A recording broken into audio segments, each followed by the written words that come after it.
ప్రతిధ్వని. ఇది క్రీస్తు యేసు ప్రేమధ్వని, ఇది జగతిలో మ్రోగే సిలువధ్వని.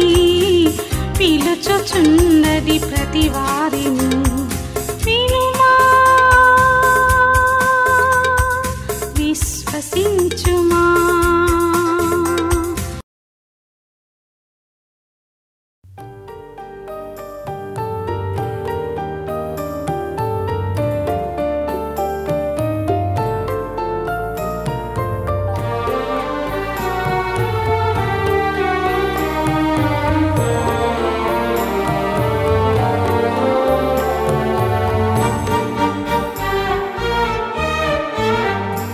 అపరాధిని యేసయ్యా కృప చూపి బ్రోవుమయ్యా. అపరాధిని యేసయ్యా కృప చూపి బ్రోవుమయ్యా. నిపమించకయే నీ కృపలో, నిపమించకయే నీ కృపలో. అపరాధములను క్షమించు, అపరాధములను క్షమించు. అపరాధిని యేసయ్యా కృప చూపి బ్రోవుమయ్యా.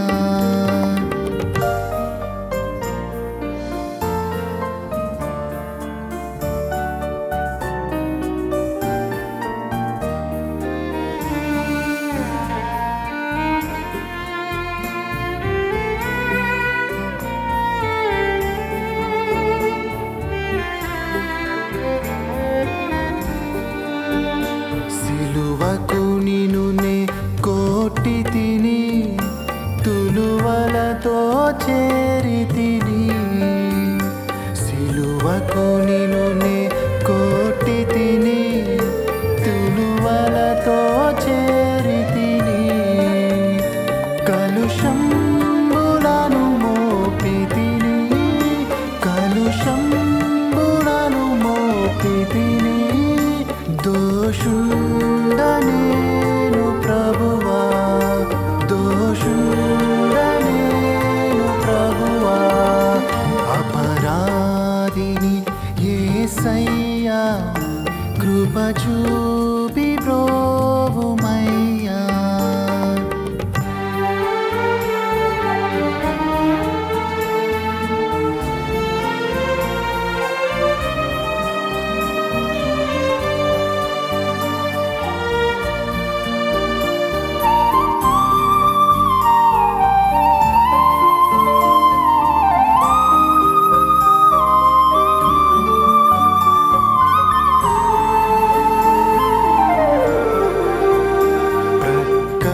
బల్లెపు పోటు గ్రక్కున పొడిచితి నేనే. ప్రక్కలో బల్లెపు పోటు గ్రక్కున పొడిచితి నేనే. మీకీని బాధించితిని, మీకీని బాధించితిని. మక్కువ చూపితివయ్యా, మక్కువ చూపితివయ్యా. అపరాధిని యేసయ్యా కృప చూపి బ్రోవుమయ్యా.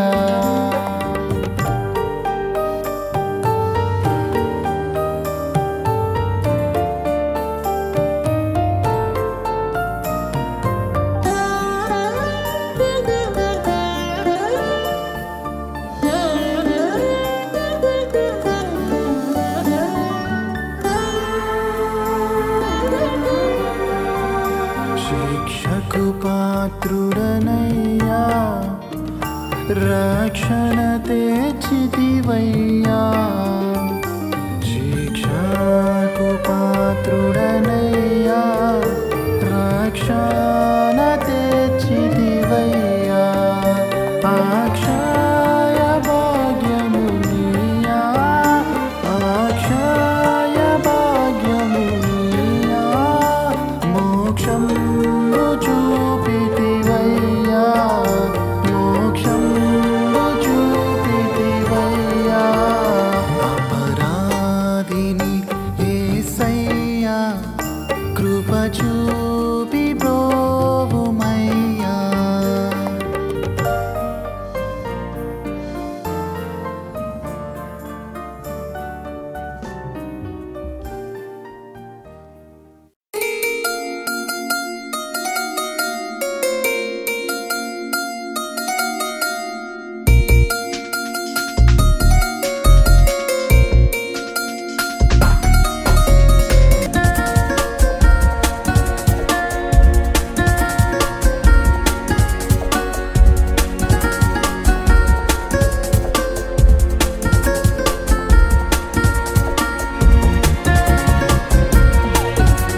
చూడని నీతో బ్రతుకు సాగని నాలో నిన్ను చూడని నీతో బ్రతుకు సాగని నీ వాక్యపు వెలుగులో అందరూ నన్ను చూడని యేసయ్యా నీ వాక్యపు వెలుగులో అందరూ నన్ను చూడని అందరూ నన్ను చూడని నాలో నిన్ను చూడని నీతో బ్రతుకు సాగని యేసయ్యా నాలో నిన్ను చూడని నీతో బ్రతుకు సాగని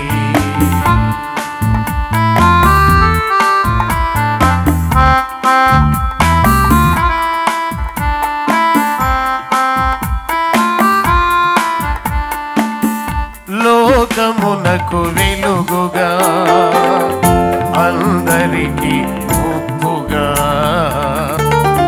లోకమునకు వెలుగుగా అందరికీ ఉప్పుగా కొంచెముపై దీపముగా కొండ మీది పట్టణముగా కొంచెముపై దీపముగా కొండ మీది పట్టణముగా అందరూ నాలో నిన్ను చూచి చందములో నిన్ను స్తుతించని అందరూ నాలో నిన్ను చూచి చందములో నిన్ను స్తుతించని నాలో నిన్ను చూడని నీతో బ్రతుకు సాగని యేసయ్యా నాలో నిన్ను చూడని నీతో బ్రతుకు సాగని నీ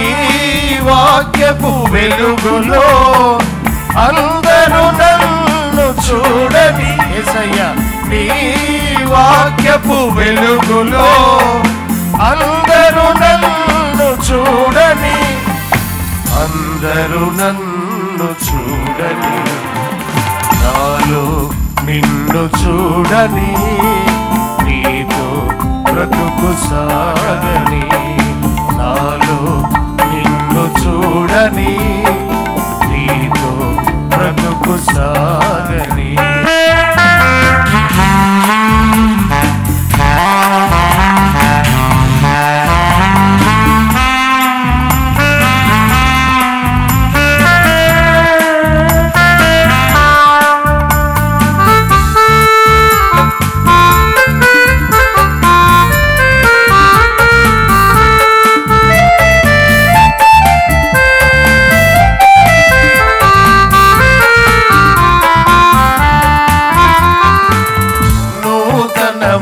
సృష్టిగా పరమునకు సాక్షిగా పరిశుద్ధాత్మకు నిలయముగా ప్రభువా నీకే ఆలయముగా పరిశుద్ధాత్మకు నిలయముగా ప్రభువా నీకే ఆలయముగా పరిశుద్ధముగా జీవించి మహిమలు చలించ పరిశుద్ధముగా జీవించి నీకే మహిమలు చలించ నాలో నిన్ను చూడని నీతో బ్రతుకు సాగని అందరం నాలో నిన్ను చూడని నీతో బ్రతుకు సాగని నీ వాక్యపు వెలుగులో అందరూ నన్ను చూడని యేసయ్యా నీ వాక్యపు వెలుగులో అందరూ నన్ను చూడని అందరూ నన్ను చూడని నాలో నిన్ను చూడని నీతో బ్రతుకు సాగని నాలో నిన్ను చూడని నీతో బ్రతుకు సాగని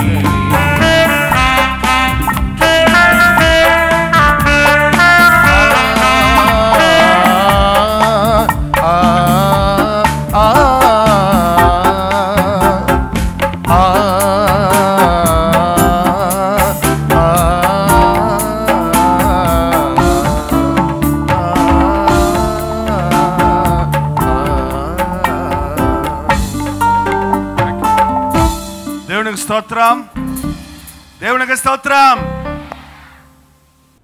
ఇర్మియా గ్రంథం 17వ అధ్యాయం 9వ వచనం. హృదయం అన్నిటికంటే మోసకరమైనది, అది ఘోరమైన వ్యాధి గలది, దాని గ్రహింపగలవాడు ఎవడో. హృదయము అన్నిటికంటే మోసకరమైనది, అది ఘోరమైన వ్యాధి గలది, దానిని గ్రహింపగలిగిన వాడు ఎవడు. హృదయము అంటే ఎక్కడుందో ఎవరికైనా చెప్పగలరా? హృదయం ఉందా? నాకు జవాబులు చెప్పకపోతే మోగోళ్ళకి చెవిటోళ్ళకి ప్రసంగం చేయటం నా చేత కాదు. మీ తలల మీద నుంచి కొన్ని మాటలు అరిసి కేకలేసి మిమ్మల్ని బెదిరించి పారిపోవడానికి నేను ఇక్కడికి రాలా. దేవుని మాటలు మీ గుండెల్లో జొరబడి మీ హృదయాలను కదిలించి మీ జీవితాలను మార్చి మీ బ్రతుకులలో ఆశీర్వదించబడుటకు, మరి ముఖ్యంగా ఆధ్యాత్మిక రక్షణ పొంది మిమ్మల్ని ఆయన రాజ్య వారసులుగా చేయడం కొరకే ఉజ్జీవ సభలండి. ఎక్కడుంది హృదయం? ఇక్కడ ఉంది అని చెప్తాం మనం సాధారణంగా. ఇక్కడ ఉంది హృదయం అంటే చూపించంటారు ఇవాళ చదువుకున్న వాళ్ళు. పల్లెటూరులో అయితే ఇంతకుముందు హృదయం బొమ్మేసి ఇదే హృదయం అంటే అవునండి అయ్యగారు అనేవాళ్ళు. ఇప్పుడు తెలివి ఎక్కువైపోయింది కదా. తెలివి ఎక్కువయ్యేటప్పటికీ, విజ్ఞానం పెరిగిపోయేటప్పటికీ మనుషుడికి విశ్వాసం తరిగిపోతుంది. అడ్డదిడ్డమైన ప్రశ్నలు వేయటం మొదలు పెడతారు. ఈ హృదయం ఎందుకైంది? ఇది రక్తాన్ని పంపు చేసే ఒక అవయవమే కదా. మరి ఎక్కడుంది? కొంతమంది అంటారు ఇక్కడ ఉంది చిన్న మెదడు. మన ఆలోచనలు, మన తలంపులు ఇవన్నీ జరిగేటువంటి ఒక స్థలం. ఇక్కడుందో ఇక్కడుందో ఎక్కడుందో ఎలా ఉంటుందో ఎవరికి తెలియదు. కానీ అందరికీ తెలిసింది ఏంటంటే నాకు హృదయము ఉంది. తెలిసిన వాళ్ళు అల్లు చెప్పండి. ఎక్కడుంది మీ హృదయం? మీ దగ్గరే ఉందా? ఇంట్లో పెట్టొచ్చారా? ఎక్కడుందండి హృదయం? ఎక్కడుంది? ఎలా ఉంది చెప్పలేం. కానీ మనకి హృదయం ఉంది. మనం ఒంటరిగా కూర్చొని ఆలోచించుకుంటాం చూడండి. మన మనసులో ఇంకోటి అనుకుంటుంటాం చూడండి. మనిషి ఇక్కడ ఉన్నా ఏదో ఒకటి ఆలోచిస్తుంటాం చూడండి. ఎక్కడ జరుగుతుంది ఆలోచనలన్నీ? హృదయంలో జరుగుతున్నాయి. దేవుని వాక్యం చెబుతుంది హృదయం అన్నిటికంటే మోసకరమైనది, అది ఘోరమైన వ్యాధి గలది. కుక్క హృదయము, నక్క హృదయము అని చెప్పలేదు. వాటికి హృదయాలు లేవు, వాటికి మనసాక్షులు లేవు, వాటికి గుండెలు ఉంటాయి అంతే. కానీ మనకి హృదయాన్ని ఇచ్చాడు దేవుడు. హృదయమును ఆయన ఆలయంగా చేయాలని, హృదయం అనేది ఆలయంలో ఆయన ఉండాలని, నీలో నాలో దేవుడు ఉండాలని ఆశిస్తున్నాడు. నీ హృదయంలో దేవుడు ఉంటే నీ బ్రతుకంతా వ్యత్యాసంగా ఉంటుంది. నీ హృదయంలో దేవునికి చోటిస్తే నీ జీవితం ఆశీర్వాదమయంగా ఉంటుంది. కానీ ఈ రోజున అనేక మంది హృదయాలలో ఏ విధమైన దైవ భయము లేదు. కారణం హృదయం చెడిపోయింది. ఘోరమైన వ్యాధి గలది. మనకు చిన్న జబ్బు వచ్చిందంటే, జ్వరం వచ్చిందంటే, కడుపు నొప్పి వచ్చిందంటే కంగారు పడిపోతాం, డాక్టర్ దగ్గరికి పరిగెడతాం, మందులు మాకులు వేసుకుంటాం. లేకపోతే ప్రార్థన చేయమని అడుగుతారు మీలో కొంతమంది. అయితే ఒక దెబ్బ తగిలి రక్తం కారుతుందంటే అబ్బా అబ్బా అయ్యో అయ్యో అని దానికి వెంటనే మందులు వేసి కట్టులు కట్టుకుంటాం. మరి మన హృదయం కూడా వ్యాధితో ఉందంట. చెడిపోయింది హృదయం. ఆ చెడిపోయిన హృదయాన్ని గురించి మనుషుడు పట్టించుకోవటమే లేదు. హృదయం చెడిపోయింది కాబట్టి చెడు ఆలోచనలు వస్తున్నాయి, చెడు పనులు చేస్తున్నాం, చెడు కార్యాలు చేస్తున్నాం. మనకు చేతకాటం లేదు మంచిగా ఉండటం, మనకు చేతకాటం లేదు దేవుడు ఉన్నాడు అని విశ్వసించటం.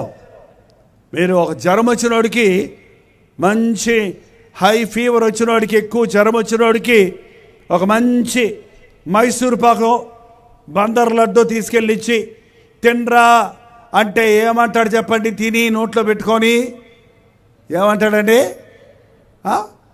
చేదుగా ఉంది అంటాడు. నువ్వు తింటే ఎట్లుంటుంది? తీయగానే ఉంటుంది. లేదురా తీయగానే ఉంది తినరా, లేదు చేదా. లడ్డు మంచిదే, వాడు నాలుకేమైంది? జ్వరం వలన చేదైపోయింది. మనుషుడికి ఇవాళ పాపమేమో తీయగా ఉంది, దేవుని కార్యాలేమో చేదైపోయినాయి. కారణం ఏంటి? సినిమా చూడమంటే రెండో ఆట రాత్రంతా కూర్చొని చూస్తారు. 1 గంట మీటింగ్ వెళ్ళి కూర్చోరు అర్ధరాత్రి వరకు అంటే దేవుడు అంటే కడుపు అన్నం వాడు పెడతాడన్నాడు ఒక ఆయన. దేవుడు అంటే ఏం జరిగింది నీకు? దేవుడు నమ్ముకున్నాను, నీకు కూడా బాధలు వచ్చాయి కదా. ఏంటండి? మన జీవితం మారకుండా యేసయ్యను నమ్ముకున్నానని చెప్పకండి. యేసయ్యను నమ్ముకున్న వారి జీవితాల్లో మార్పు, హృదయం మారాలి. హృదయం మారకపోతే తారుమారుగా ఉంటుంది. చేదు తీపి. యెషయా గ్రంథం 5వ అధ్యాయం 20వ వచనం తీద్దాం చూడండి. యెషయా గ్రంథం 5వ అధ్యాయం 20వ వచనం. మీ దగ్గర బైబిల్లో ఉన్నాయి, చాలామంది దగ్గర రాత్రి చూశాను. తీయండి. యెషయా గ్రంథం 5వ అధ్యాయం 20వ వచనం. కీడు మేలనియు మేలు కీడనియు చెప్పుకొని చీకటిలో చీకటి వెలుగనియు వెలుగు చీకటనియు ఎంచుకొని వారికి శ్రమ, చేదు తీపనియు తీపి చేదనియు ఎంచుకొని వారికి శ్రమ. కీడేమో మేలంట, మేలేమో కీడంట, చీకటేమో వెలుగంట, వెలుగేమో చీకటంట, చేదేమో తీపంట, తీపేమో చేదంట. అంత ఏంటంట? తారుమారు. అంత ఏమైపోయింది? తారుమారు అయిపోయింది. ఏది తినాలో అది తినడో, ఏది తినకూడదో అది తింటాడు, ఏది తాగాలో అది తాగడో, ఏది తాగకూడదో అది తాగుతాడు, ఏది చెయ్యాలో అది చెయ్యడు, ఏది చెయ్యకూడదో అది చేస్తాడు. మానవుడి బుద్ధిదే, మానవుడి మనసు చెడిపోయింది. కాబట్టి కీడేమో మేలుగా కనపడుతుంది, మేలేమో కీడుగా కనపడుతుంది. దేవుణ్ణి నమ్ముకొని పరిశుద్ధంగా బ్రతకటం కీడులా కనపడుతుంది. ఇష్టానుసారంగా లోకంలో మోసాలు అన్యాయాలు చేస్తూ, దోపిడీలు, దొంగతనాలు, అబద్ధాలు చేస్తూ ఏదో సాధిస్తామనుకునేది చాలా తెలివి అనుకుంటున్నారు. అయ్యో, చీకటేమో వెలుగంట, వెలుగేమో. మీకు చీకటి ఇష్టమా వెలుగు ఇష్టమా? టకటక చెప్పండి. మీకు చీకటి ఇష్టమా వెలుగు ఇష్టమా? చీకటి ఎవరికి ఇష్టం? చీకటి అంటే వ్యభిచారులకి, దొంగలకి, తప్పుడు పనులు చేసే వాళ్ళందరికీ ఏం కావాలంటే ఎప్పుడు చీకటి పడద్దా అని ఎదురు చూస్తూ ఉంటారు. మీ ఇంట్లోనే ఒక దొంగడు పడ్డాడు అనుకోండి, ఆ చీకట్లో తడుక్కుంటూ ఇనపెట్టి దగ్గరికి వెళ్ళాడు. ఎలాగోలాగా లాకర్ ఓపెన్ చేశాడు, అందులో ఏముందో కనపడటం లేదు. అలా చెయ్యి పెట్టి తీసేసుకుందామంటే నువ్వు వెళ్ళి బ్యాటరీ లైట్ వేసావండి, థ్యాంక్స్ అంటాడా? ఏమంటాడు? గింజుకుంటాడు, దొరికిపోయాడ్రా బాబు. వెలుగు రాగానే అసహించుకుంటాడు. మనము చీకట్లో దారి తెలియకపోతున్నాం అనుకోండి, ఎవరైనా మన పాదాలకు లైట్ వేశారనుకోండి, ఏం చెప్తాం మనం? థ్యాంక్స్ బ్రదర్, థ్యాంక్స్ అంటాం కదండి. కానీ ఈ రోజుల్లో చాలామంది మారు మనసు లేని మూలాన, రక్షణ పొందని మూలాన, హృదయం మారని మూలాన ప్రభువుని నమ్ముకున్నామని చెబుతారు, యేసు ప్రభు దేవుడని ఒప్పుకుంటారు, చర్చికి వస్తారు, మీటింగ్కి వస్తారు. కానీ హృదయం మారకపోతే జీవితంలో మన యొక్క నడవడిక మారదు, మన ప్రవర్తన మారదు. హృదయం అన్నిటికంటే మోసకరమైనది, అది ఘోరమైన వ్యాధి గలది. మామూలుగా జంతువులన్నింటిలో ఒక జంతువుని మోసగా జిత్తులు మారి అంటదండి. ఏంటది? నక్క. అదేంటంటే భలే జిత్తులు మారిదంట, అంటే మోసం చేయటంలో నెంబర్ 1 అన్నమాట. కానీ నీకు తెలుసా, నక్క కంటే కూడా మోసకరమైన హృదయం నీ దగ్గరే ఉంది. ఎవరి దగ్గర ఉంది? ప్రతి మనిషి మోసగాడే. మీ హృదయంలో తెలుసు. ఎంతమంది యవన బిడ్డలు స్కూళ్ళకి వెళ్ళి, కాలేజీలకు వెళ్ళి చదువుకుంటున్నామని చెప్పి తల్లిదండ్రులు మోసం చేస్తున్నారు. పిచ్చోళ్ళండి. ఎవరినో మోసం చేస్తావు నువ్వు అనుకుంటున్నావు, కానీ నిన్ను నీవే మోసం చేసుకుంటున్నావు. నిన్ను నీవే మోసం చేసుకునే ప్రేరేపణ కలుగు చేస్తుంది నీ హృదయం. మోసపోకుడి, దేవుడు వెక్కిరించబడడు. మనుష్యుడు ఏమి విత్తునో దానినే కోయను. నువ్వు మోసం చేస్తే తలదన్నేవాడు ఉంటే వాడు తలదన్నేవాడు ఉంటాడంట. ఇలాంటి పల్లెటూరులో ఒకడు చెట్టెక్కి పిట్టల గుడ్లు పెట్టుకున్న గుడ్లన్నీ కాజేస్తూ ఉండేవాడు. పిట్ట కూర్చొని ఉండగానే పిట్ట కింద నుంచి గూడు కదలకుండా మెల్లగా కన్నం చేసుకొని అతను తీసి పెట్టుకుంటాడంట.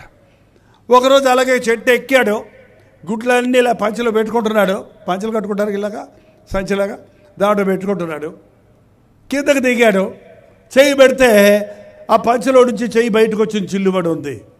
ఏమైంది ఇది అనుకుంటే వీడి వెనకాల రోజు చూస్తున్న వాళ్ళ కొడుకు ఆయన పెట్టకు తెలియకుండా గుడ్డు తీస్తుంటే ఈయన తండ్రికి తెలియకుండా పంచెలో పెట్టిన గుడ్డు తీసి పక్కన పెట్టుకుంటున్నాడు. ఎవరంటే మోసపోతే మోసగిచ్చేవాడిని మోసం చేసేవాళ్ళే వస్తారు. మనుషులు అలాగే మోసపోతున్నారండి, ఒకళ్ళొకళ్ళు మోసం చేసుకుంటున్నారు. భర్తను భార్య మోసం చేస్తుంది, భార్య భర్తను మోసం చేస్తున్నాడు. పిల్లల్ని తల్లిదండ్రులు మోసం చేస్తున్నారు, తల్లిదండ్రులు పిల్లల్ని మోసం చేస్తున్నారు. మనిషిని మోసం చేస్తున్నాడండి. మోసాల లోకమిది, నటనా లోకమిది. ఎక్కడ ప్రేమ లేకపోయినా ప్రేమ ఉన్నట్టు కనబడతాం. ఏంటండి, మన ఆంధ్రాలో ఎప్పుడైనా ఎవరైనా ఇంటికి వస్తే చాలు భోంచేసి వెళ్ళండి అంటారమ్మా, అంటారు కదా.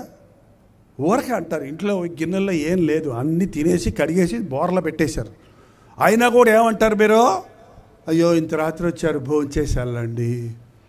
వాళ్ళు ఎలాగా వద్దులేండి అంటారో మీకు తెలుసు ముందే. కాబట్టి ఊరకే ఊత పదానికి అంటారు అంతే.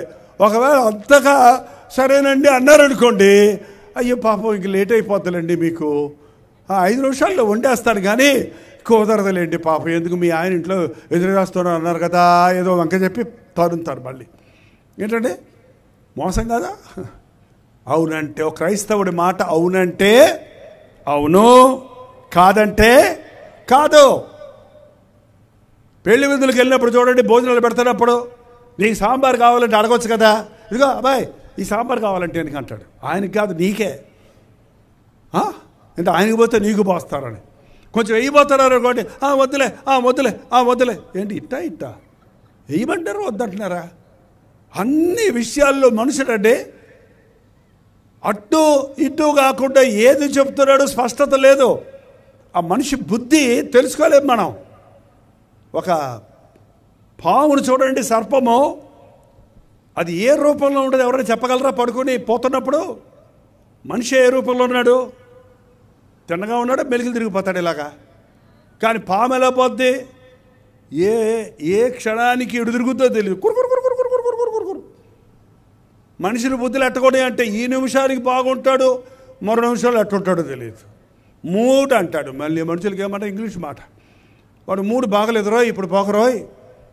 3 బాగోలేకపోవడం ఏంటంటే కాసేపు ఒకలాగా ఉంటాడు, కాసేపు ఒకలా, కాసేపు చాలా ప్రేమ చూపిస్తాడు, కాసేపు పరా నీ మొఖన చూపించరా అంటాడు, కాసేపు ఎక్కడలేని దీనుడిగా ఉంటాడు, సరేనండి అన్నట్టు ఉంటాడు, అంతలోగా అని ఎగరబడతాడండి. చూడండి, మనిషికి కంట్రోల్ లేదు తన మీద. ఎందుకంటే రాగం వచ్చింది, మోసం చేస్తుంది. మీరు ఎవరైనా మోసగాళ్ళగా ఉంటే, బైబిల్లో ఒక మోసగాడు ఉన్నాడండి. ఏం పేరో చెప్తారు ఎవరన్నా? అందరికీ తెలుసు. ఎవరండి? యాకోబు. నాయనా ఎవరు నువ్వు అని అడిగాడు తండ్రి. నేనే నాయనా, నీ పెద్ద కుమారుని యాసావుని అన్నాడు. అవునా, ఇలా దగ్గరకు రా. యాసావు ఎంట్రుకలు ఎదిగినోడంట, అందుకే ముందే మేకప్ చేసుకొచ్చాడు. గొర్రె ఎంట్రుకలు కప్పి వచ్చాడంటే ఎట్టి తడివితే ఎంట్రుకలు కనపడ్డాయి ఆయనకి. ఆయన అన్నాడు, చేతులు యాసావు చేతులే, స్వరము యాకోబు స్వరంగా ఉందేంట్రా. కొంతమంది మనుషులు స్వరమేమో ఒకలాగా ఉంటుంది, క్రియలేమో ఇంకోలాగా ఉంటుంది. ఆరోగ్యాన్ని పాడు చేసే పొగదాగొద్దురా బాబు. క్యాన్సర్ వస్తుంది, క్షయ వస్తుంది, పుళ్ళు అయిపోతుంది, లంగ్స్ అన్నీ, ఒళ్ళంతా, గొంతంతా అని చెబితే అది తింటానంటారు. శరీరానికి బలం ఇచ్చే రొట్టె కొనుక్కొని తిను, పాలు తాగు, భోజనం చేయమంటే ఏమది అంటారు. అంటే సారాయి తాగే వాళ్ళు ఎప్పుడైనా మీరు చూశారండి? ఎలా తాగుతారో మీరే తాగుతారా? నేను తాగను కానీ చూశానండి. మొహం ఎట్ట పెట్టుకొని ఎందుకంత కష్టపడి తినకపోతే ఏంటి? అది ఏమన్నా రుచి కమ్మగా ఉంటుందా పాయాసంలాగా? అది ఎట్లా ఉంటుందండి సారాయి వాసన? తెలుసా తెలీదా? చెప్పటం లేదు ఎవరు. పాపం ఎంత మంచోళ్ళు. మేము చెబితే మేము సారాయి తాగుతాం అనుకుంటారు. ఈ పాస్టర్ ఎందుకు వచ్చింది? పక్కోళ్ళని అనుకుంటారు. మా పక్కోళ్ళు పక్కింటి వాళ్ళు ఉన్నారు మా ఎదురుకుంటే వెనకాల ముందు అనుకుంటున్నారు. ఏంటంటే ఏ వాసన వస్తుందండి? చేదు, తీపి, తీపి చేదు. పాలు తాగండి, మంచిది, సమీకృత ఆహారం. మన పిల్లలు పాలు తాగే బతుకుతున్నారు. చిన్నప్పుడు చూడండి, పసికందిగా ఉన్న బిడ్డ 6 నెలలు 5 నెలలు వచ్చేదాకా ఏం పట్టిస్తున్నారంటే బిడ్డకి పాలు. ఇప్పుడు ఏదో డబ్బా పాలు ఇంకేంటంటే పెడతారు. అందుకే రకరకాల జబ్బులు వచ్చేస్తున్నాయి. తల్లి పాలు శ్రేష్టం అన్నాడు. దేవుని వాక్యం పాల వంటిది. కొత్తగా రక్షించబడ్డవారు పాలు, వాక్యమనే పాలను అపేక్షించాలని చెబుతుంటే, దేవుని వాక్యం చదువుతుంటే నిద్ర వస్తుంది, దేవుని వాక్యం చెబుతుంటే నిద్ర వస్తుంది, ప్రార్థన చేసుకుంటుంటే నిద్ర వస్తుంది, దేవుని మందిరాలకు వెళ్ళాలంటే వెళ్ళబుద్ధి వేయటం లేదన్న వారు మీ హృదయాలు దేవునితో సరిగా లేవన్నమాట. ఆలోచించేయండి, ఈరోజు నీ హృదయం ఎలాగుంది? హృదయం అన్నిటికంటే మోసకరమైనది, అది ఘోరమైన హృదయం కలిగింది. దానిని కనుగొనగలిగిన వాడు ఎవడు? నా హృదయ రోగం నేను తెలుసుకోవాలంటే, మన శరీరంలో జబ్బులు వస్తారండి. ఇప్పుడు మనమే పరీక్ష చేసుకోవడానికి షుగర్ వస్తే గుచ్చుకొని ఎంత ఉందో చూసుకుంటారు. అప్పటికప్పుడు బీపీ వస్తే చేతికి కట్టుకొని సరిగా ఉందా లేదో చూసుకుంటారు. లేదా డాక్టర్ దగ్గరికి వెళ్తే ఆడి స్టెథోస్కోప్ పెట్టి నీ గుండె ఎలా కొట్టుకుంటుందో, నీ లంగ్స్ ఎలాగ ఉన్నాయో చెప్తాడు. లేకపోతే ఎక్స్రే తీసి స్కాన్ చేసి నీ రోగాలు చెప్తారు. మనుషుడి హృదయంలో ఉన్న రోగం చెప్పడానికి స్కానింగ్ కానీ ఎక్స్రేలు కానీ పనికొస్తాయా? ఏంటంటే డాక్టర్ దగ్గరికి వెళ్ళారండి, ఆయన స్టెథోస్కోప్ పెట్టి నీ గుండె మీద గుండె పరీక్షిస్తున్నాడు. అప్పుడు ఏ డాక్టరో, ఈ బుద్ధి లేని డాక్టర్, ఈయన అసలు చదువుకున్నాడో లేదో, ఇంత పొట్టిగున్నాడు ఏంటి నైనాను, ఏం డాక్టర్ లాగే లేడే అని మనసులో అనుకుంటున్నావు అనుకోండి. ఆ స్టెథోస్కోప్ ఇక్కడ ఉంది కదా, ఏంటా బాయ్ ఏంటి మాట్లాడుతున్నావు అంటాడు ఆయన. ఏమన్నా నీ ఆలోచన ఆయనకి అర్థమవుద్దా? నీ హృదయంలో జరిగే ఆలోచనలు ఎవరికైనా తెలుసా? అసలు మన మనసులో ఏమనుకుంటున్నామో ఎవరికైనా తెలుసండి? మన నోటితో చక్కగా మాట్లాడుతున్నాం. ఒక ఆయన అన్నారు, ఇలాంటి టీవీ స్క్రీన్ నెత్తి మీద పెట్టి నువ్వు మనసులో ఏమనుకుంటున్నావో అవన్నీ పైన అలా వచ్చేటట్టు చేస్తే ప్రపంచంలో 5 నిమిషాల్లో ఒకడొకడు చంపుకొని చచ్చిపోతాడు అంటాడు. ఎందుకు? మన దేశంలో ఎవరైనా కొత్త చీర కొనుక్కుంటే ఎవరికన్నా చూపించాలమ్మా, అది ఉందా ఇంకా లేదా మీకు? మా చిన్నప్పుడు అట్టు ఉండేది. మా అమ్మగారి దగ్గరికి వచ్చి చూపించేవాళ్ళు పక్కింటోళ్ళు, ఆ ఇల్లు. వదిన బాగుంది ఆ చీర, చాలా బాగుంది, ఏడిచినట్టు ఉంది మనసులో. నేను కట్టుకుంటే ఎంత బాగుంటుందో, నువ్వేం కట్టుకున్నావు, పెద్ద గొప్ప చెప్పడానికి వచ్చింది. లోపల చాలా బాగుంది అతని గారు, నోటితో మాట్లాడతారు. నోటితో మాట్లాడేది ఒకటి, మనసులో అనుకునేది ఒకటి. చెప్పండి, మీ మనసులో ఏమనుకుంటారో నోటితో మాట్లాడుతున్నారా? అప్పుడే మీరు నిజమైన క్రైస్తవులు, అప్పుడే మీరు దేవుని బిడ్డలు. దేవుడు హృదయాన్ని చూస్తున్నాడండి. మనుషులు పై రూపాన్ని చూస్తాడు, కానీ దేవుడు ఏం చూస్తున్నాడు? హృదయమును లక్ష్యపెరుస్తున్నాడు. నీ హృదయం సరిగా లేకపోతే నువ్వు దేవుని బిడ్డగా ఉండలేవు. దాన్ని కనుగొనగలిగిన వాడు ఎవడు? నీ హృదయం రోగాన్ని తెలుసుకోవాలంటే, నీ హృదయంలో ఉన్న అసూయ, కోపం, ద్వేషం, గర్వం, మోసం ఎలాంటి నిన్ను చెడగొడుతుందో నువ్వు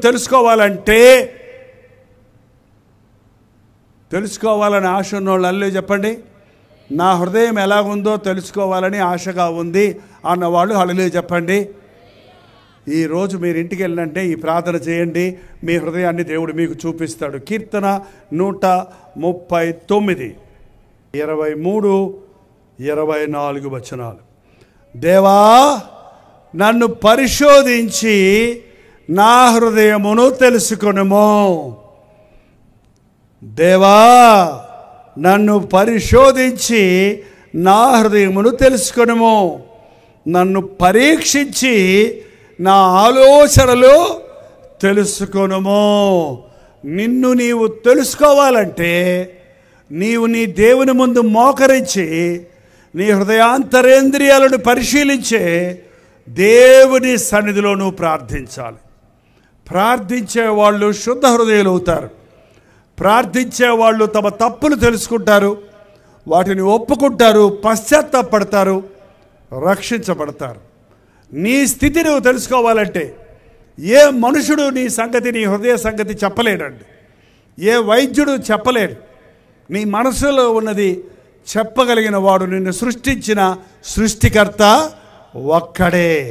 దేవా, నన్ను పరిశోధించి నా హృదయము తెలుసుకొనుము, నన్ను పరీక్షించి నా ఆలోచన తెలుసుకొనుము, నీకు ఆయాసకరమైన మార్గము నా యందుందేమో చూడు, నిన్ను బాధ పెట్టేది నాలో ఉందేమో చూడయ్యా.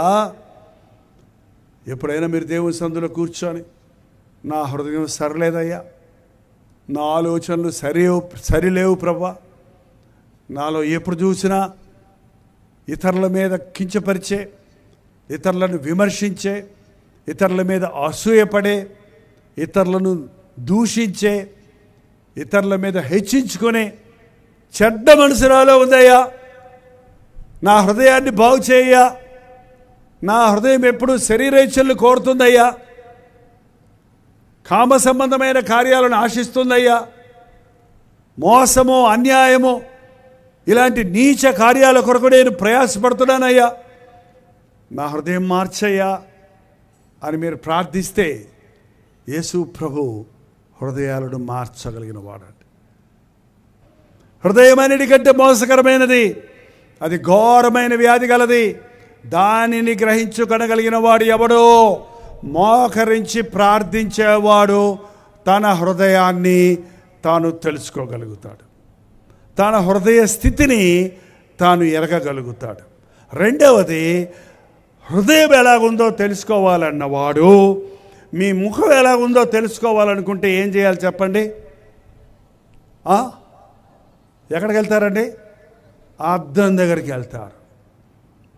హృదయం కనబడాలంటే దేవుని వాక్యం అనే అద్దం, దేవుని వాక్యం అద్దం లాంటిది. వాక్యం చదువుతున్నప్పుడు, వాక్యం వింటున్నప్పుడు నీ సంగతే నీకు తెలియజేయబడుతుంది. వాక్యం చదవండి, నీ హృదయం ఎట్లుందో ప్రభు నీకు చూపిస్తాడండి. నీ ఆలోచనలు ఎలాగున్నాయో వాక్యం పరిశీలిస్తుందండి. మామూలుగా ఫోటో తీసుకోవాలంటే స్టూడియోకి వెళ్ళి తీసుకునే వాళ్ళు ఇప్పుడు సెల్ ఫోన్లో తీసేస్తున్నారు కదండి. సెల్ ఫోన్లో తీసిన ఫోటోలో నువ్వు అందంగానే కనపడతావు, కానీ ఎక్స్రే తీస్తే ఫోటో పట్టాలమ్మా అన్నారంట ఒక పల్లెటూరు ఆమెని. ఫోటో పట్టాలా? మా పిల్లోళ్ళకి ఎన్నిసార్లు చెప్పినా ఫోటో పట్టలేదు నన్ను అని చక్కగా మంచి చీర కట్టుకొని, పౌడర్ రాసుకొని, క్లిప్పులు పెట్టుకొని జుట్టుకి ఆ ముసలమ్మ గారు ఫోటోకి వెళ్ళిందంట. వాళ్ళు లోపల తీసుకెళ్ళి అమ్మ ఈ వస్త్రాలను ఉండకూడదని అక్కడ నిలబెట్టి ఎక్స్రే తీశారు. అది ఆమెకి అర్థం కాల. సరే అయిపోయాక నా ఫోటో ఎప్పుడు చూపిస్తారు, నా ఫోటో ఎప్పుడు చూపిస్తారంటే ఒక అరగంట కూర్చోమ్మా చూపిస్తామన్నారంట. పాపం తన ఫోటో చూసుకోవాలని కూర్చుంటే వాళ్ళు ఎక్స్రే తీసుకొని చూపిస్తే బ్యాడ్ అంట పెట్టమ్మా. ఎముకలు కూడా నా భయం వేస్తుంది. ఎవరిది ఎవరేంటమ్మా? నువ్వే బయటకు అందంగా ఉన్నావు, నీ పుర్రే ఏంటంటే ఎట్టుంటో తెలుసా మీకు? ముఖంలో ఉన్న తలకాయ ఒక మెడికల్ ఎగ్జిబిషన్ ఒకటి ఉంది, ఓసారి పెట్టారు ఇక్కడ కాకినాడలో. ఒక చిన్న గుడ్డ కట్టేసి ఉంటుంది, లోపల ఒక అద్దం పెట్టి ఉంటుంది. లోపలికి వెళ్ళే వాళ్ళందరూ సంతోషంగా వెళ్తారండి, ఏందో చూద్దామని. వచ్చేవాళ్ళు ముఖం ఉంటారు. ఏమంటే ఇలా వెళ్ళగానే వాళ్ళ ముఖం కనపడుద్ది. భలే ఉన్నాను అంటే అనుకుంటుండగానే అక్కడ పుర్రెట్టిట్టు అంటుంది అనమాట. అది చూడగానే బెదిరిపోయి బయటకు వచ్చేస్తారు. నిజంగా అండి, మన దృష్టిలో మనం మంచిగా ఉన్నాం అనుకుంటాం, ఇతరుల దృష్టిలో బాగానే ఉన్నాం అనుకుంటాం. దేవుని దృష్టిలో చూస్తే నీ నిజస్థితి నువ్వు చూసుకుంటే నీకే ఆశ్చర్యం వేస్తుంది. ఇంత చెడిపోయినాను నేను, ఇంత చెడ్డ ఆలోచనలు ఉన్నాయా నాలో, ఇంత మోసాలు చేసి ఇన్ని మోసాలు చేశానా, ఇన్ని అబద్ధాలు ఆడానా, ఇంత అసహ్యంగా ప్రవర్తించానా, ఇంత దయానికరంగా నేను జీవించానా అని యేసయ్య మాటలు వినేవారు తమ స్థితిని ఎరుగుతారండి. ఈరోజున అలాంటి కార్యాలు, పరిశుద్ధాత్మని కార్యాలు చూడటం లేదు. పరిశుద్ధాత్ముడు అంటే డ్రమ్ము స్పీడ్గా కొడతాం, హల్లేలూయా అని ఎగరటం, లేకపోతే పాస్టర్ గారు ఇట్ట అంటే పర్రని పడిపోవటం, ఇదే పరిశుద్ధాత్ముడి శక్తి అనుకుంటున్నారు అంతే. ఏంటండి పడిపోతారేంటండి?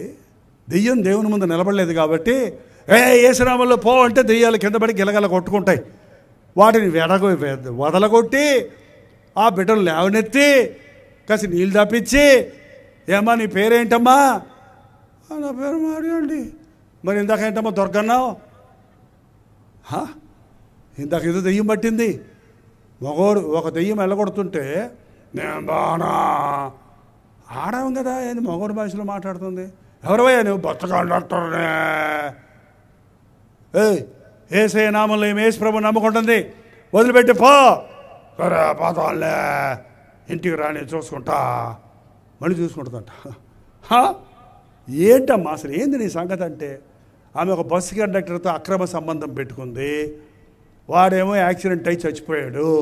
ఆ చచ్చిపోయినోడు ఆశలు తీరక దెయ్యం పట్టినట్టు ఈమెను మీద పడి ఈమెని సమస్యలతో బాధ పెడుతూ ఉన్నాడు.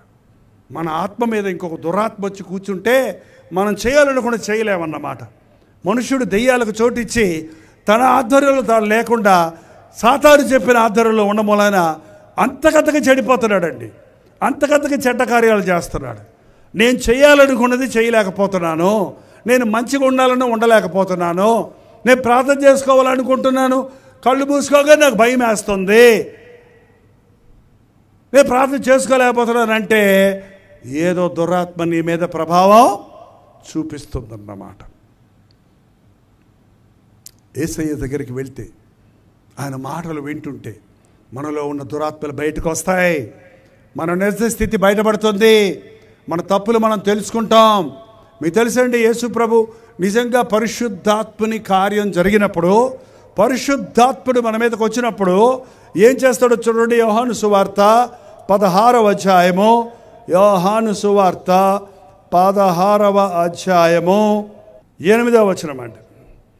ఆయన వచ్చి, పరిశుద్ధాత్ముడు వచ్చి పాపమును గురించియు నీతిని గురించియు తీర్పును గురించియు లోకమును ఒప్పుకొనజేయును. పరిశుద్ధాత్ముడు ఒకరి మీదకు వచ్చినప్పుడు ఏం చేస్తాడట?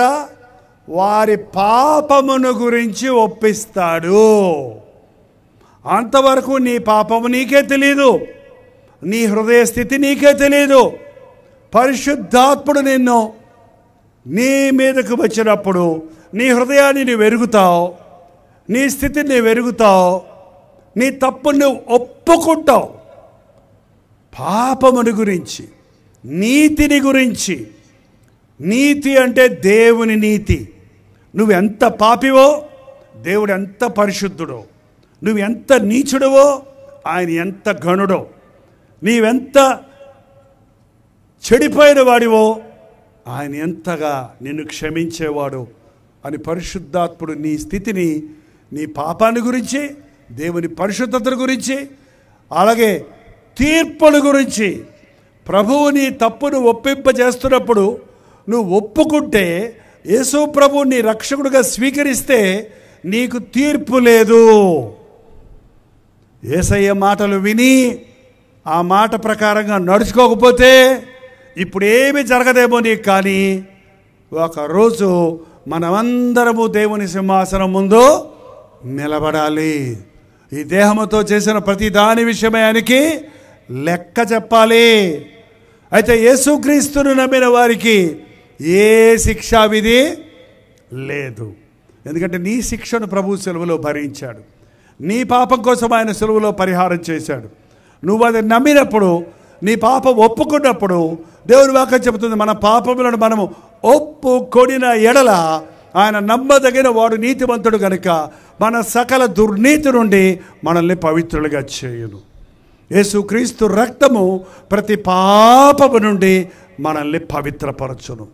అయ్యో, దేవుడు తన హృదయంలో నొచ్చుకున్నాడంట. అయ్యో అయ్యో, నాలాగా బ్రతకాలని, సంతోషంగా ఉండాలని, నాతో ఉండాలని ఈ నరులని సృష్టించారే, ఈ భూమి అంతా వీళ్ళ కొరకు సృష్టించారే, ఈ సకల సృష్టి ఏర్పరిచారే, వీళ్ళు దీన్ని అనుభవించకుండా పాడు చేసుకుంటున్నారే. నొచ్చుకొని తట్టుకోలేక ఆ రోజుల్లో నోవాహు దినాలలో వరదను పంపించి భూలోకమంతా ఏమైపోయిందండి? కొట్టుకుపోయిందంటే. యథార్థంగా ఉన్న నోవాహు అతని కుటుంబం తప్ప అతను దేవుడు చెప్పినట్టు ఎక్కించిన రెండు జంతువులు తప్ప నాసికారంధ్రముల్లో జీవమున్న ప్రతి జీవి మరణించిపోయిందండి. సరే ఇకనైనా బాగుంటారంటే మళ్ళీ నోవాహు కుటుంబం తర్వాత వాళ్ళు 3 కుమారులు వాళ్ళ సంతానాలు పెట్టాక వాడిలో ఒకడు శపితుడైపోయాడు. మళ్ళీ గొడవలు, మళ్ళీ భేదాలు, మళ్ళీ ప్రపంచాన్ని పాడు చేస్తున్నాడు. యేసు ప్రభు తానే వచ్చాడు, పిలిచాడు, పరలోకపు బోధలు చేశాడు. ప్రయాసపడి భారం మోయిచున్న వారలారా నా యొద్దకు రండి, నేనే మార్గము జీవము సత్యమునే ఉన్నాను, నా యందు విశ్వాసం ఉంచితే మీరు బ్రతుకుతారు, చనిపోయినా తిరిగి లేస్తారు అని చెప్పవలసినదంతా చెప్పి, ఎవరైనా కుడి చెప్ప మీద కొడితే ఎడం చెప్ప తిప్పండి, మీ శత్రువుల్ని కొట్టొద్దు తిట్టొద్దు, శత్రువుల కోసం ప్రార్థించండి, ప్రేమతో జయించండి, క్షమించండి అని చెప్పి చెప్పి చెప్పి చెప్పి మన పాపాలకు పరిహారంగా ప్రాణమిచ్చి ఈ సత్య సువార్తను లోకమంతా చెప్పమని పరలోకానికి ఆరోహణమై 2000 సంవత్సరాలు క్యాలెండర్ చెప్తుందంటే 2023 సంవత్సరాలు అయిపోయింది. నేను త్వరగా వస్తానన్నాడు ఆయన. నేను వచ్చి చెడిపోయే లోకంలో మీరు ఉండరు, నేను పాపము లేని లోకం, మరణము లేని లోకం, చావు లేని లోకం, ఆకలి దప్పుకలు లేని రాజ్యాన్ని మీ కొరకు సిద్ధపరిచాను, నేను వచ్చి మిమ్మల్ని తీసుకొని వెళ్తాను, నేను మిమ్మల్ని క్షమిస్తాను అన్న మాట చెప్పండి, మీరు సర్వలోకమునకు వెళ్ళి సర్వ సృష్టికి చెప్పండి అన్న మాట పట్టుకోనేనండి ఒక నిజమైన పాస్టర్ సేవ చేసేది. ఈ మాట అందరికీ చెప్పాలి, యేసే రక్షకుడని. నీ హృదయం చెడిపోయింది, నీ చెడిపోయిన హృదయాన్ని నువ్వు మార్చుకోలేవు, నీ చెడిపోయిన హృదయాన్ని ఎవడు మార్చలేడు, నిన్ను మార్చేవాడు ప్రభు అయిన యేసుక్రీస్తు ఒక్కడే. నీవు చేసిన పాపాలకు క్షమాపణ ప్రభు ఒక్కడే క్షమించగలడు. నీ ఆచారాలు, నీ బలులు, అర్పణలు నీ పాపానికి క్షమాపణ కాదు. ఆయన్ని నమ్మండి, ఆయన యందు విశ్వాసం ఉంచండి అని ప్రతి మనుషుడికి, వాళ్ళు పల్లెటూరు అవనాయి, పట్టణం అవనాయి, దొరలు అవనాయి, ఆఫ్రికన్స్ అవనాయి, జర్మన్స్ అవనాయి, చదువుకున్న వాళ్ళు అవనాయి, చదువులేని వాళ్ళు అవనాయి, కొండజాతి వాళ్ళు అవనాయి, ప్రతి వారికి ఒక ఆత్మ ఉంది. ప్రతివాడు నిరంతరము దేవునితో ఉండాలని దేవుడు సృష్టించుకున్నాడు. యాగిరిపల్లిలో ఉన్న మీరు మీ హృదయాలు సరిచేసుకోవాలి, మీరు దేవుని రాజ్యం వారసులు అవ్వాలి. యేసయ్య నామములో మనకు పాపక్షమాపణ ఉంది. ఆ పాపం వలన వచ్చినటువంటి రోగాలు, సమస్యలు, కష్టాలు, సంకటాలు ఇవన్నీ కుదర్చగలిగిన వాడు ఆయన. నీ హృదయం సరైతే అన్నీ సరైపోతాయండి. హృదయం సరిలేకుండా పై వేషాలు ఎన్ని మార్చుకున్నా నీ స్వభావం మారదు, నీ జీవితం మారదు, నీ స్థితిగతులు మారవు. అందుకే ప్రభు అన్నాడు, నా కుమారుడా నీ హృదయమో నాకిమ్మో. ఎప్పుడైతే ప్రభు దగ్గరికి వస్తామో, మన రోత హృదయాన్ని తెలుసుకుంటామో, ప్రభువుని అడుగుతామో, యెహెజ్కేలు గ్రంథం చివరిగా అంటే కొంతమందికి ఓపిక వస్తుందని చివరిగా అంటున్నాను. 36వ అధ్యాయం యెహెజ్కేలు గ్రంథం 36:26. నూతన హృదయం మీకు ఇచ్చేదను, నూతన స్వభావం మీకు కలుగజేసేదను, రాతి గుండెను మీలో నుండి తీసివేసి మాంసపు గుండెను మీకు ఇచ్చేదను. హల్లెలూయా. యేసయ్య నేర్పించేది అతుకుల బతుకుల భక్తి కాదండి, అతుకుల బతుకుల భక్తి కాదు. మారేవా బ్రదర్ అంటే కొంచెం కొంచెం మారుతున్నాను అన్నాడు ఒక ఆయన. ఏంది కొంచెం కొంచెం మారటం ఏంటయ్యా? అవునండి, ఇంతకుముందు 3 బాటిళ్ళు తాగేవాడిని, ఇప్పుడు 2 బాటిల్తో సరిపెట్టుకుంటున్నా, వచ్చే నెల 1 బాటిలే తాగుతా, ఆ తర్వాత నెల మాందాము అనుకుంటున్నా. మాంతాడు, మళ్ళీ 3 బాటిల్ మొదలెడతాడు. ఏమయ్యా సారాయి తాగడం మానేమన్నాను కదా, మానేశానండి. మరి అదేంటి నోట్లో నవ్వుతున్నా? ఇది పొగాకండి. మరి ఇదేందుకు నవ్వుతున్నావు? అది మర్చిపోవడానికి ఇది వేసుకున్నానండి. పొగాకు కాదు, ఇప్పుడు వస్తున్నాయి కదా టొబాకో ప్రోడక్ట్స్ కవర్లో వస్తాయి చూడండి, ఏంటంటే పేరు లాల్లా పీల్లా మీరు పెట్టుకుంటారు, తింటుంటారట, అందులోంచి రసం వస్తుంటుందట. ఇది మాంతానికి అది మాంతానికి సిగరెట్ మాంతానికి ఇంకోటి, ఇవన్నీ నేర్చేసుకొని మారానంటే కుదరదండి. ఎవడైనా క్రీస్తు యేసునందున్న ఎడల వాడు నూతన సృష్టి, పాతవి గతించను, సమస్తము కొత్తవైపోయినాయి. ఇంకా పాతవి మచ్చుకైనా కనపడదు మనలో. ఒక వ్యక్తిని ప్రభువు మార్చిన తర్వాత పాత ఆశలు, పాత కోరికలు, పాత తలంపులు ఉండవు. ఎందుకంటే దేవుడు ఆ రోత హృదయాన్ని తీసేసి కొత్త హృదయాన్ని ఇస్తాడండి. కొంచెం కొంచెం బాగు చేయటం కాదు. ఎప్పుడైతే ప్రభు నీ హృదయంలోనికి వస్తాడో, నీ పాపాలు ఎప్పుడైతే ఒప్పుకుంటావో నీకు నూతన హృదయం ఉంటుంది. రాతి గుండెను మీలో నుంచి తీసేసి మాంసపు గుండెని ఇస్తాను. మనిషివా రాయివా అంటుంటారు చూడండి కొంతమంది. మనస్సాక్షి లేదా నీకు అంటుంటారు చూడండి. ఆ మనస్సాక్షి చచ్చిపోయినోడికి కఠినమైన హృదయం అండి. పూర్వం ఎక్కడైనా కుక్కకి కాలుకి దెబ్బ తగిలి రక్తం కారుతుంటే చూసి అయ్యయ్యో అనేవాళ్ళు. ఈరోజు చూడండి, రోడ్డు మీద యాక్సిడెంట్ అయ్యి మనిషికి యాక్సిడెంట్ అయ్యి కాళ్ళలోంచి రక్తం కారిపోతుంటే అంబులెన్స్ కన్నా పిలుద్దాం, పోయి వెళ్ళి పక్కన కన్నా తీసుకొద్దాం అనేది ఉందా ఎవరికైనా మనుషుడికి? సెల్ ఫోన్ ఒకటి పట్టుకొని సావరా ఎట్ట చేస్తావో తీసి పెట్టుకుంటా. నా నా నా నా ఏంటది ఎందులో పెడతారండి చెప్పండి. ఇక్కడ ఈ కుర్రోళ్ళు ఉన్నారు, ఎవరు ఎందులో పెడతారండి? ఫేస్బుక్లో పెడతాను, ట్విట్టర్లో పెడతాను, నాకు ఎక్కువ వ్యూయర్స్ వస్తారు. అరే చచ్చిపోతున్నాడు రా బాబు, నువ్వు ఏదైనా బతికించరా బాబు అంటే అంత కఠినమైపోయింది. ఏం గుండెది?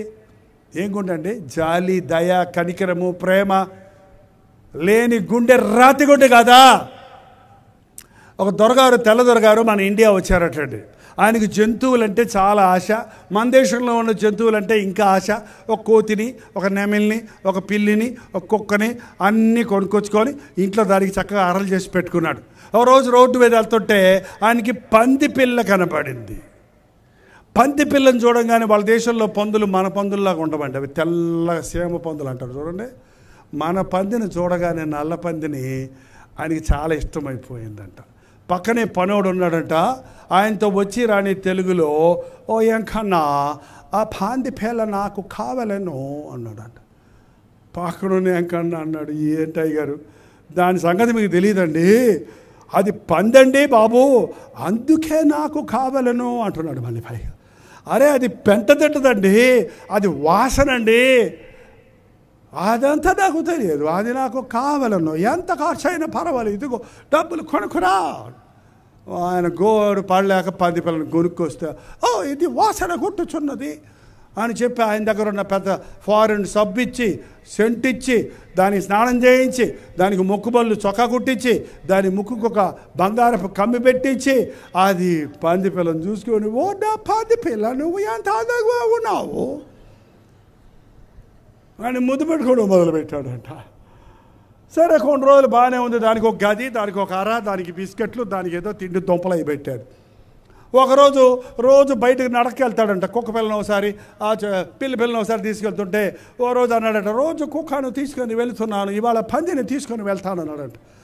ఆ వెంకన్న చెప్పాడు, సార్ అది బయటకు వెళ్తే మీ మాట ఎందండి, పర్వాలేదు దానికి గొలుసు వేసి తీసుకురా అంటే గొలుసు కట్టి తీసుకొస్తే పట్టుకొని తీసుకెళ్తున్నా. అందరు రోడ్డు మీద వింతగా చూస్తున్నాడు, తెల్ల దొర నల్ల పంది. ఎవడు పంది మీద పెట్టుకొని తిరగరు కదండి, అందరు వింతగా చూస్తూ ఉన్నారు. అలా గారు వెళ్తే ఎదురుకుంటే ఒక డాక్టర్ గారు కనపడ్డారట. Hi hello how are you అని చెప్పి ఆ డాక్టర్ ఏదో మాట్లాడుకుంటా ఉంటే ఇది దీనికి వేరే ఏదో కనపడింది. ఏం కనపడింది? రోడ్డు పక్కన ఉండేది. పక్కన మురికి కాలువ ఉంది, పెంట అంతా పోయే కాలువలు ఉంటాయి చూడండి, ఓపెన్ కాలువలు ఉన్నాయి మనకి, ఇంకా డ్రైనేజ్ ముయ్యరు. కొన్ని పల్లెటూరులో కాలువలే లేవు, కొన్ని పట్టణాల్లో మోస్తారు, కొన్ని చోట తెరిసే ఉంటాయి. కింద నుంచి అందరి టాయిలెట్లో నుంచి వచ్చింది అంతా పోతూ ఉంటుంది ఊరు బయటికి, అక్కడ సముద్రంలో. దానికి వచ్చింది చూడండి వాసన. ఇంకా డాక్టర్ సెంట్ వాసన ఏమి సంగతో దొర సంగతి ఏంటో కానీ చేతిలో నుంచి ఇదిలించుకొని వెళ్ళిపోయిందండి. వెళ్ళిపోయింది. ఈయన చూసుకోవాలి మాటల్లో, మాట్లాడిన తర్వాత ఓకే అని ఓ నా పంది పిల్ల అని ఎతట ప్రారంభించాడు. ఎక్కడ కనపడలేదు. ఏమైంది ఓ నా పంది పిల్ల, అది బురదలో పడిపోయింది. ఇంటికి వెళ్దాం రా అంటుంది. దానికి పరలోకంలా ఉంది అది బురద. ఎట్టుంది పెంట, అక్కడ సెంటు కప్పుగా తట్టుకోలేక వస్తుంది అది. అక్కడ ఏంటండి దాని స్వభావం ఏంటి? మురికిని ప్రేమించే స్వభావం. కాబట్టి ఏది ఇష్టపడుతుంది? ఆ దగ్గర ఉంటే ఇష్టపడతలేదు, ఆ గబ్బులో ఉండటమే ఇష్టం. అయ్యో మనుషులు అట్టగా ఉన్నారండి. ఆకలి లేని, దప్పుకలు లేని, చీకటి లేని, మరణము లేని, సినిమాలు లేని, సిగరెట్లు లేని, బ్రాందీలు లేని, పాపము లేని పరలోకానికి తీసుకెళ్తాను రండయ్యా అని ప్రభు పిలుస్తుంటే రాను ప్రభు, రండయ్యా అంటేనే రాను పో. పాప ఎట్టగో ఆ మనుషుడు గోలుసు పట్టుకొని దాన్ని బయటికి లాగి ఎట్లాలాగా ఇంటికి తీసుకొచ్చి ఓ ఎంకన్నా దేనిని కాడుకో, ఇది వాసన కొట్టు చూడదే అన్నాడంట. అయ్యా నేను చెప్పాను కదయ్యా, అసలు వద్దన్నాను, కొనొద్దన్నాను, బయటికి తీసుకెళ్ళొద్దన్నాను. పోనీలే పర్వాలేదు, దానికి మళ్ళీ డెటాల్ వేసి బాగా తోమి స్నానం చేయించి కొత్త బట్టలు వెయ్యాడు అంటాడు. వేసి పెట్టాడు అక్కడ. కానీ దొరగారికి మాత్రం అలా బాధ అయిపోయింది. ఆ డాక్టర్ గారు వచ్చాడంట ఆయన ఇంటికి. ఏంటి సార్ మీరు ఎప్పుడు సంతోషంగా కూర్చుంటారు, విచారంగా ఉన్నారు ఏంటి అని అడిగితే, ఏమి చెప్పమంటారు డాక్టర్ గారు, నా పంది పిల్ల నా మాట వినటం లేదు. ఏంటంటే ఆయన బాధ, నా పంది పిల్ల నా మాట వినటం లేదు.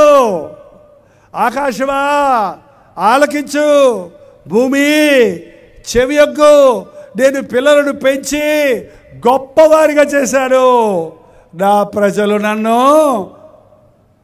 ఎరగటం లేదు, నన్ను నా ఎద్దుకు రావటం లేదు. ఎద్దు అంటావు చూడండి, ఎద్దు కూడా తెలుసు తన కామంది ఎవరో. గాడిద అంటావు చూడండి, ఆ గాడిద కూడా తెలుసు తన సొంతమని దొడ్డి అదో. కానీ నేను సృష్టించిన బిడ్డలకి నేనెవరో తెలియటం లేదు, నా దగ్గరికి రావటం లేదు. ఏం చెప్పమంటారు? ఈ పంది పిల్లలు డబ్బులు పెట్టి కొన్నాను, కడిగాను, దానికి అన్నీ ఇచ్చాను, దానికి ఇల్లు ఇచ్చాను, దానికి బిస్కెట్లు కొన్నాను, బంగారపు కమ్మి కొని పెట్టాను, ఎన్నో బట్టలు కొని పెట్టాను, దాన్ని ముద్దుగా చూసుకుంటున్నాను. కానీ నా పంది పిల్ల నా మాట వినటం లేదు. ఇవాళ దేవుడు అదే అంటున్నాడండి, నేను చేసుకున్న మనుషుడు నా మాట వినటం లేదు. నేను ఊపిరిచ్చాను, నేను ఆయుష్ ఇచ్చాను, నేను శరీరం ఇచ్చాను, నేను ఇల్లు ఇచ్చాను, నీకున్నాయి ఏమన్నాయి అని దేవుడు ఇచ్చినాయే. నువ్వు కష్టపడి సంపాదించుకున్నావు అనుకుంటున్నావేమో. నీకేమున్నాయి అయినా సరే ఆయన దయ లేకుండా నువ్వు కష్టపడ్డా కూడా నీకేం మిగలుతాండి. కష్టపడ్డోళ్ళు కూడా ఈ లోకంలో ఏమీ లేని వాళ్ళుగానే ఉన్నారు. కారణం దేవుని దయ లేకపోతే మనకేమీ లేవు. ఆ డాక్టర్ గారికి ఐడియా వచ్చిందంట, రేపు మీ పంది పిల్లలు హాస్పిటల్ తీసుకురండి, ఒక ప్రయోగం చేద్దామన్నాడంట. ఏం చేస్తారు అంటే, గొర్రె పిల్ల కూడా కొనుక్కురండి చేస్తాడన్నాడంట. ఒక గొర్రె పిల్లని పంది బల మీద పడుకోబెట్టాడు, పంది పిల్లని బల మీద పడుకోబెట్టాడు. ఇద్దరికి హార్ట్ సర్జరీ అంట, గుండె ఆపరేషను. దీని పంది పిల్ల గుండె తీసి పడేశాడు, గొర్రె పిల్ల గుండె తీసి పందికేసి కుట్టేశాడు. దాన్ని 3వ రోజున డిశ్చార్జ్ చేశాడు. తీసుకుపోండి, ఇప్పుడు మీ పంది పిల్ల మీరు చెప్పినట్టు ఏంటది, అవునా చూద్దాం అని చెప్పారు. కావాలని అదే మురికి గుంటకు తీసుకొని వెళ్ళాడంట. కానీ పంది పిల్ల పోవటం లేదు, ఈయన కాళ్ళు చుట్టూ తిరుగుతుంది, కానీ ఆ మురికి వాసన వచ్చినా సరే దాని దగ్గరికి వెళ్ళటం లేదు. ఏం మారింది? మూతి మారిందా? అదే మూతి. రంగు మారిందా? అదే నలుపు. తోక మారిందా? అదే తోక. బయటకు అంతా అదే, కానీ ఏం మారింది? దాని హృదయం మారింది, దాని స్వభావం పాపాన్ని మురికిని ప్రేమించే స్వభావం మారిపోయింది. యేసుప్రభువుని నమ్ముకుంటే ఏమొస్తుంది అంటారేమో. యేసుప్రభు నమ్ముకున్నంత మాత్రాన నీకు 4 చేతులు రావు, 2 కొమ్ములు రావు, నువ్వు ఉన్నట్టుండగా ఉండి తెల్ల దొరలగైపోవు, లేకపోతే నువ్వు బంగారు బొమ్మలగైపోవు. కానీ నువ్వు ఉన్నట్టే ఉంటావు. కానీ ఏమవుతుందో తెలుసా? నీ మనసు మారుతుంది కాబట్టి నీ స్వభావం మారిపోతుంది. కీడు చేసే నీవు మేలు చేస్తావు, దూషించే నీవు దీవిస్తావు, పగబట్టే నీవు ప్రేమిస్తావు, కక్ష సాధించే నీవు క్షమిస్తావు, పాపాన్ని సంతోషంతో జుర్రుకునే నీవు పాపాన్ని అసహించుకుంటావు, దేవుని స్వభావాన్ని కలిగి ఉంటావు. ఈరోజు మన జీవితాల్లో ఒక్కసారి ఆలోచించేయండి. మీ హృదయం మారిందా? నిజమైన క్రైస్తవుడు క్రీస్తులాగా జీవించేవాడు. క్రీస్తులాగా జీవించే వారిని క్రైస్తవుల అంత్యోక్యలో మొదటగా పిలిచారు. అదే నిజమైన మాట. దయచేసి ఊరికే మేము క్రైస్తవులము, ప్రభువు నమ్ముకున్నాము అని చెప్పడం వల్ల ప్రయోజనం లేదండి. దెయ్యాలు కూడా నమ్ముకొని ఉడుకుతున్నాయంట. ప్రభు దేవుడు ఒక్కడే అని, సర్వోన్నతుడైన దేవుడు ఆయనని. నువ్వు నమ్ముకోవడంలో గొప్ప ఏముంది? నువ్వు నమ్ముకున్నందుకు నీ జీవితంలో మార్పు పొందావా? నీ జీవితం మీద ఆయనకి అధికారం ఇచ్చావా? ఇది మతం కాదు, ఇది దిగటం కాదు, ఇది మార్గం. ప్రభు రాజ్యం చేరడానికి, పరలోకం చేరడానికి మార్గం అని చెప్పండి. దిగుడు భక్తి కాదు ఇది, పైకెక్కే పరలోకం చేరే విశ్వాస భక్తి. లేచి నిలబడండి, ప్రార్థన చేద్దాం. కొత్త హృదయం తీసుకోకుండా వెళ్ళిపోకండి. ఇంతసేపు కూర్చుంది వృధా అయిపోద్ది. ఒక్కసారి ఈ మాట అడగండి, నా హృదయం నీ ఎదుట ఎలా ఉంది ప్రభా? లోపల పగ ఉంది, లోపల కక్ష ఉంది, బయటికి ప్రేమతో మాట్లాడుతున్నాడే కానీ నా జీవితంలో నటనా భక్తి అయిపోయిందయ్యా. లోపల దుఃఖం ఉంది, పైకి నవ్వుతున్నానే కానీ అంతరంగం చెడిపోయిందయ్యా. ఈరోజు నా హృదయం మార్చేసయ్యా. నా హృదయాన్ని మార్చు నాయన. నాలో ఉన్న ఈ స్వభావాన్ని తీసేయ్యా. కొత్త హృదయం నాకు దయచేయన్నవారు స్వరమెత్తి ప్రభువుని అడగండి. దేవుడికి నోరు విప్పి ప్రభుతో చెప్పండి. రెండు చేతులు పైకెత్తి, ప్రభా నాకు నూతన హృదయం దయచేయి, నూతన స్వభావం దయచేయి. ఘోరమైన వ్యాధి కలిగిన, మోసకరమైన ఈ రోత హృదయం నుంచి నేను విడిపించయ్యా. అన్నీ మారాడు కానీ హృదయం మారలేదయ్యా. భక్తి ఆచారాలు వెంబడిస్తున్నాను కానీ నా స్వభావం మారలేదయ్యా. యేసు ప్రభువుని నమ్ముకున్నానే కానీ నా బుద్ధిహీనత విడిచిపెట్టలేదయ్యా. అందుకే నా శాపాలు పోలేదయ్యా, అందుకే నా బాధలు తీరలేదయ్యా. యేసయ్యా, నా హృదయంలోకి రానాయన, కొత్త హృదయం నాకు దయచేయి. రక్తం ఇచ్చి నన్ను కొన్నావే, నేను నీ సొత్తని, నీ సాక్షిగా బ్రతుకుతానని ఒప్పుకుంటున్నాను యేసయ్యా. నా పాపాలు ఒప్పుకుంటున్నానయ్యా. నాలో ఉన్న హృదయంలో ఉన్న చెడుగును నీ సన్నిధిలో విరిగి నలిగి హృదయంతో కక్కివేస్తున్నాను యేసయ్యా. నా పాపం క్షమించయ్యా, నా స్వభావం మార్చయ్యా. నా జీవితానికి సమస్యల గురించి విడుదల దయచేయి. నిజమైన సమాధానం నాకు దయచేయి. నిజమైన దీవెన నా జీవితంలో దయచేయి. ప్రతి ఒక్కరి నోరు తెరిచి ప్రార్థన చేద్దాం. దేవుడు మిమ్మల్ని దర్శించాలని, ఈరోజు పంది స్వభావాన్ని మార్చిన ప్రభు నీ స్వభావాన్ని మార్చి నూతన హృదయమును, నూతన స్వభావం నీకు ఇచ్చి పంపించాలని పరిశుద్ధాత్ముడు మన మధ్య సంచరిస్తున్నాడు. నోరు విప్పి అడగండి. నేను చెడిపోయిన జీవితంలోనే ఉన్నానయ్యా. పై భక్తి ఉంది కానీ నా హృదయంలో శుద్ధి లేదయ్యా. నన్ను కడిగేసే నీ రక్తములో. మన పాపములు మనం ఒప్పుకుంటే ఆయన క్షమించడానికి, ఆయన రక్తములో కడగటానికి, నూతన సృష్టిగతుడు చేయడానికి యేసయ్య మన మధ్య ఉన్నాడు. నోరు తెరిచి ప్రార్థించండి.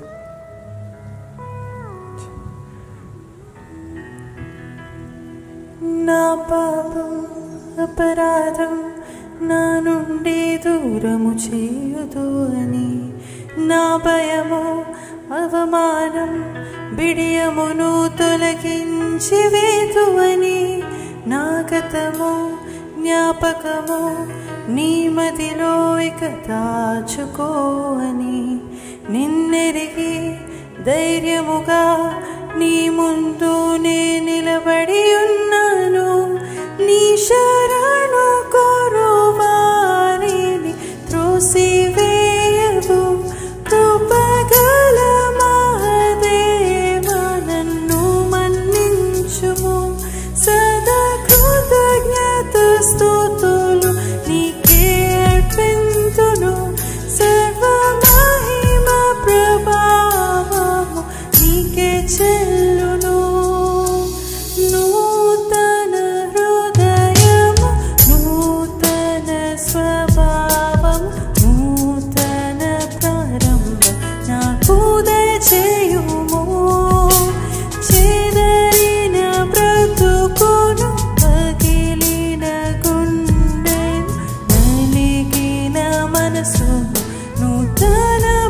పరచుము యేసు నీవే నన్ను సృజించిన వాడవు నా బలహీనతలన్నీ